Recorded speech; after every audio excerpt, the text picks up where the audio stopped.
What's up, Raider Nation? The offseason is almost over and we're just a few steps away from the grind of training camp. But before the real competition kicks off, it's time to take a hard look at some of the players who, for one reason or another, haven't had the kind of offseason they needed. Whether it's injuries being overtaken on the depth chart or just not standing out when it mattered most, these guys are heading into camp with more questions than answers. And make no mistake, this isn't about trashing players. Some of these names are incredibly talented and still have time to flip the script. But right now, they're sitting in that uncomfortable zone we like to call off-season losers. Let's start it off with a wide receiver who came into the offseason with a lot of hype, Jack Bech. When the Raiders picked Bech in the second round, the expectation was that he would walk in and be a key part of this offense, potentially even a starter. He's got the talent, no doubt about that, and by all reports, he hasn't looked bad in camp. But here's the thing. Sometimes the issue isn't about how you perform, it's about how the guys around you perform. And in Bech's case, it's clear that Trey Tucker and Dante Thornton Jr. have jumped ahead of him in the pecking order. Right now, it looks like the outside receivers will be Tucker and Thornton, with Jakobi Meyers holding it down inside and Brock Bowers making noise at tight end. Bech hasn't done anything wrong, but he's been leapfrogged. And in the NFL, that's all it takes to slide down the depth chart.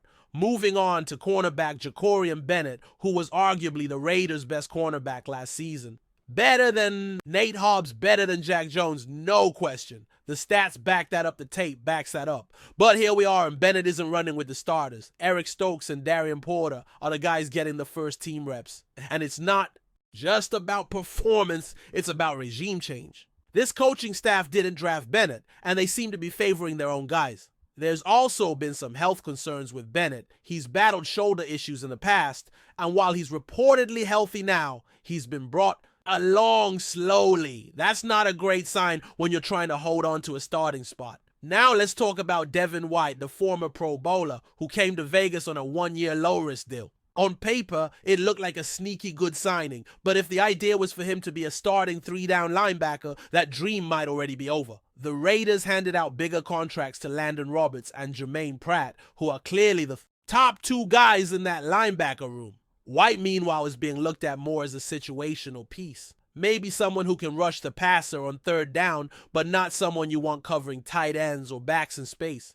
Add in the emergence of rookie Cody Lindenberg and the coverage skills of Amari Gaynor, and suddenly it's hard to see where White fits. Unless he carves out a defined role, his snaps might be very limited. Jordan Meredith is another name that comes up when we're talking about guys whose stock has taken a hit.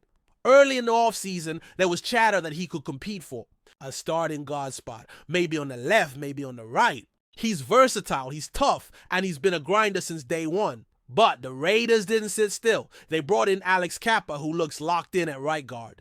Dylan Parham is expected to start on the left, and when Parham missed time, during OTAs, it wasn't Meredith who stepped in. It was Thayer Munford. That says a lot. At this point, Meredith is probably more of an interior backup, maybe an insurance policy at center. And when you're buried behind a rising star like Jackson, Powers Johnson, you're probably not getting on the field unless someone goes down. Let's shift gears and talk about wide receiver Kyle Phillips. He was one of the first signings of the offseason, and there was optimism that he could sneak onto the roster as a shifty, reliable slot option with good hands and a high football IQ. He was the first player Chip Kelly ever recruited at UCLA, which made the signing feel like it had some inside meaning. But then the draft happened. The Raiders brought in not one, not two, but three rookie wideouts. And to make matters worse for Phillips, undrafted free agent Tommy Mellott has turned heads with his work on special teams. Phillips might be steady, but the room is suddenly crowded. Jakobi Meyers is a lock, Trey Tucker is ascending. Dante Thornton Jr. has impressed Mellott, offers value on special teams, and Jack Bech, despite being lower than expected, is still in the mix. The odds of keeping 6 wide receivers are slim. Right now, it looks like Phillips could be the odd man out. At number 5, let's talk about Dylan Laub, a 6th-round pick from last year who hasn't really found his place. It's a brutal spot for him because the Raiders went out and drafted Ashton Jeanty this year, a guy who looks like he's going to get a lot of touches in this offense. Then they added veteran Raheem Mostert, who has ties to Chip Kelly and brings speed and experience to the backfield. Laub's path to playing time as a runner is basically blocked. So what about special teams? That was the one area where he could have carved out a role. But again, Tommy Mellott has stepped up there too. If Lobb isn't getting work on special teams and he's not in the running back rotation, then what exactly is his role? Add in his ball security issues from last season, and it's just hard to see a clear future for him in this offense. Let's keep going with cornerback Darnay Holmes. Holmes was once projected to be the team's top nickel corner, largely due to his history with defensive coordinator Patrick Graham back in New York. But this offseason, it's been Thomas Harper who's taken more of the first-team reps in the slot. That's not a great sign for Holmes, especially when you consider the other names in the mix. The Raiders are expected to use a lot of safeties in the nickel with Isaiah Pola-Mao, Jeremy Chinn, and Lonnie Johnson Jr. all capable of sliding into that hybrid role. If all of those guys are getting snaps ahead of you, your roster spot is in jeopardy. Holmes was a depth piece last year. This year, he might be on the outside looking in. Trey Taylor is next up, and this one stings a little. The Jim Thorpe Award winner had a lot of buzz coming out of college and was considered a steal in the 7th round. But the Raiders' secondary is suddenly loaded. They gave a big contract to Isaiah Pola-Mao early in free agency, brought in Jeremy. Chinn signed Lonnie Johnson Jr. and added Thomas Harper, who has been solid all offseason. Taylor finds himself buried on the depth chart, and even though he has upside, he's now in a numbers game. The team is likely to keep 4 or maybe 5 safeties. Chinn, Pola-Mao, and Johnson are locks. That leaves Taylor battling Harper for the last spot. And right now, Harper is winning that battle. Tommy Eichenberg, the rookie linebacker, drafted in. The 5th round is another guy who's dangerously close to falling through the cracks. Like some of the other names on this list, he's not a bad player. In fact, there have been some practices where he's drawn praise. But then came the green dot. Cody Lindenberg, a 7th rounder, was given the responsibility of calling plays on defense, the green dot helmet. That role was expected to go to Eichenberg. That was supposed to be his spot. And the fact that it's not, that's a red flag. When a coaching staff trusts another rookie to be the on-field leader of the defense, it tells you everything you need to know. Eichenberg could still make the roster as depth, but the ceiling looks a lot lower than it did on draft night. And finally, we've got the biggest name on this list and the biggest disappointment of the offseason so far. Christian Wilkins. When the Raiders signed Wilkins to a massive $27 million per year deal, the expectation was that he would be the anchor of this defensive line. A guy who could free up Max Crosby, help Tyree Wilson take a leap, and make everyone around him better. But instead, we're left with more questions than answers. There's chatter that he needs a second surgery. There's speculation that his 2025 season is already in jeopardy. There's uncertainty about whether he's even healthy right now. At one point, Pete Carroll referred to his recovery as a long process, and everything we've heard since then only confirms that. If Wilkins isn't 100%, and if this injury lingers, then the Raiders might be looking at one of the worst contracts in franchise history. That's not hyperbole, that's reality. He's making $37 million in 2026 and $33 million in 2027. And if he can't stay on the field, that's going to haunt this team for years. That wraps up the first part of our look at the Raiders' biggest offseason losers, and believe me, the competition is only getting more intense from here. With training camp around the corner, there's still time for some of these guys to turn things around. But as it stands right now, they're heading into camp with their stock lower than it was back in March. Now, let's be clear about something. Training camp can change everything. Some of these so-called losers could easily end up flipping their narratives with a strong performance once the pads come on. But in the harsh reality of the NFL, opportunities are limited and windows close fast. Every day you're not taking first team reps, someone else is. Every time you miss a rep due to injury, the next man up gets their shot.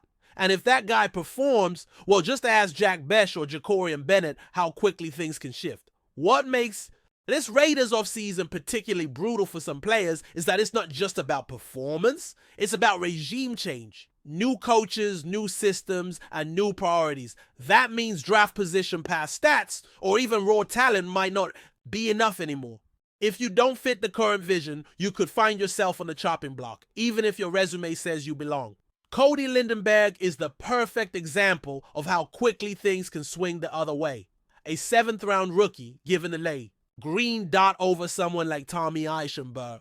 That tells you the coaching staff sees something special. Maybe it's football IQ. Maybe it's commanding the huddle. Maybe it's just that he's the right fit for what they're trying to build. Whatever it is, he took a role that Eichenberg was almost destined for. And now the entire linebacker room has shifted. That's how fast things happen in this league. And it's why guys like Devin White, who once had all the hype in the world, are now fighting for rotational snaps and trying to avoid being labeled a free agent miss. The wide receiver room is another area that's changed dramatically, and it's been fascinating to watch. Coming into the offseason, Jacoby Myers was the only real lock. Devontae Adams is still the kingpin, obviously. But with all the attention on younger guys like Tucker and Thornton Jr., and the consistent chatter around Mellett's value on special teams, the team dynamic has shifted. This is no longer a group where veterans automatically get the nod. It's about production, upside, and versatility. The fact that Kyle Phillips went from being one of the very first signings of the new era to a possible cut is just another sign of how aggressive this front office and coaching staff are willing to be. There are no sentimental attachments. It's perform or get out of the way.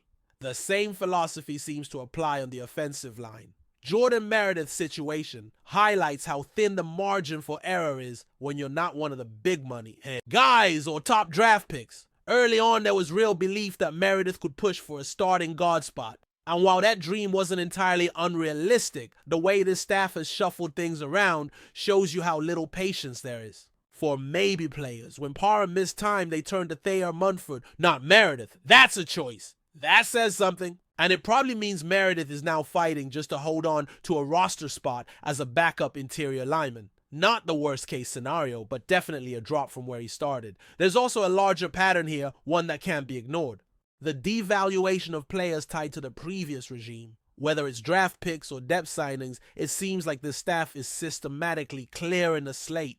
Dylan Laub, Tommy Eichenberg, Darnay Holmes, even Christian Wilkins to some extent.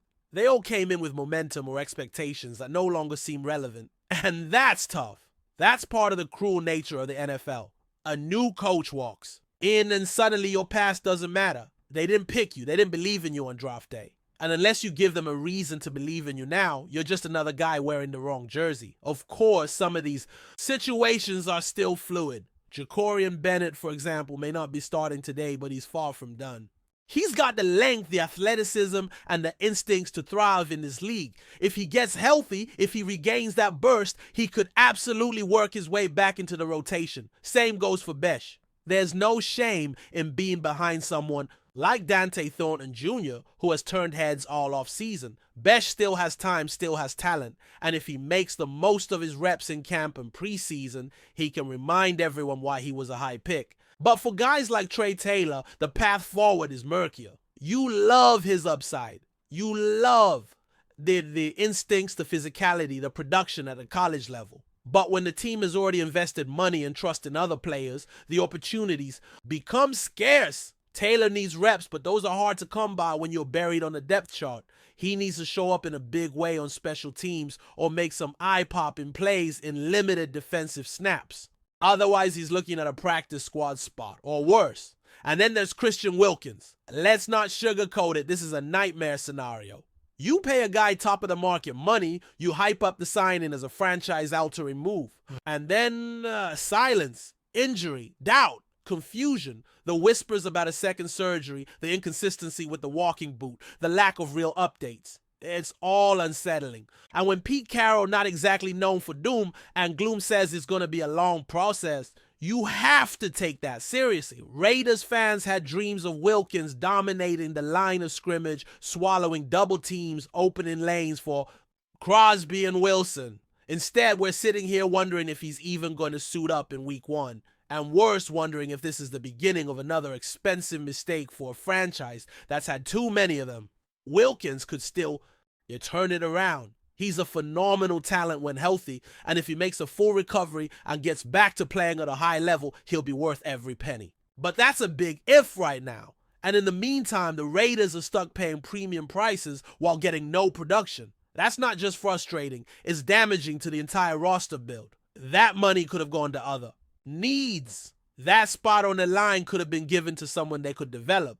Instead, it's tied up in question marks. There's also a psychological impact to having a high-profile free agent falter right out of the gate. It sends the wrong message to the locker room. It creates doubt in the front office. It puts pressure on everyone else to make up the slack. And it's just one more example of how quickly things can spiral in the NFL. One bad injury, one bad decision, and suddenly the whole blueprint changes. As we look ahead to training camp, the opportunity is still there for every name on this list to change their story. Nothing is final in July, but the window is small and the competition is fierce. Every rep matters. Every mistake is magnified. And the guys who came into this offseason with hype, with contracts, or with expectations, they need to deliver, because the ones who do, they'll stick around. The ones who don't, well, there's always another rookie, another free agent, another camp invite ready to take their place. This is what makes the NFL so brutal and so compelling at the same time. The stakes are sky high and the margin for error is razor thin. For the Raiders, these decisions could shape not just the depth chart, but the future of the franchise. And for the players involved, it's the difference between living the dream and watching from the couch. The offseason is over. The real fight starts now. Before we continue, don't forget to subscribe to our channel and give this video a like. Your support helps us keep bringing you the latest updates on our Las Vegas Raiders. And don't be shy, drop your thoughts on the news in the comments below. In a surprising turn that's already stirring up the NFL rumor mill, the Las Vegas Raiders are reportedly setting their sights on a blockbuster move, the potential signing of veteran Von Miller, not for his usual defensive prowess, but as a bold addition to their offensive line. Yes, you read that right. Sources close to the Raiders front office suggest that discussions are underway to bring the seasoned pass rusher over to the offensive side of the ball, a move that would certainly send shockwaves through the league. Von Miller, widely recognized for his relentless pressure on quarterbacks and his status as one of the premier linebackers of his generation, has spent the bulk of his career wreaking havoc on opposing offenses. But now whispers hint at a role reversal, one that would see Miller leveraging his physicality experience and sheer football IQ to bolster the Raiders' offensive front. While such a transition is virtually unheard of at this stage in Miller's career, the Raiders' willingness to explore this unorthodox path speaks volumes about their ambition and innovative thinking. Insiders say the Raiders are aiming to shake up their offensive strategy, and bringing in a player of Miller's caliber to the offensive line could provide a unique blend of power and agility. This could potentially help protect their quarterback better and open up new lanes in the running game. Given Miller's relentless work ethic and his adaptability, some believe he might surprise skeptics by successfully switching sides of the ball. Of course, many analysts remain skeptical, pointing out the physical and technical demands of offensive line play, which differ drastically from Miller's accustomed defensive role. The idea is still very much in the rumor phase, but the buzz around Vegas is palpable. Fans are divided, some excited by the creativity and risk-taking, others doubtful about the feasibility and long-term value of such a gamble. This potential signing, if it comes to fruition, would mark one of the most unusual position changes in recent NFL history and could redefine how teams think about veteran players and positional versatility. With the NFL offseason in full swing, the Raiders seem ready to push boundaries and challenge traditional roles. Whether Von Miller's name will soon appear on their offensive roster or if this is simply an ambitious idea still on the drawing board remains to be seen. One thing is for sure, the Raiders are definitely stirring up conversation, and the NFL world will be watching closely as this story develops. Could Von Miller become the next great offensive lineman, or is this just an intriguing headline? Only time will tell. That's it for this update. If you enjoyed the video and want to stay updated with exclusive news about our Las Vegas Raiders, be sure to subscribe to our channel and hit that like button. We can't wait to hear your thoughts in the comments. See you in the next video.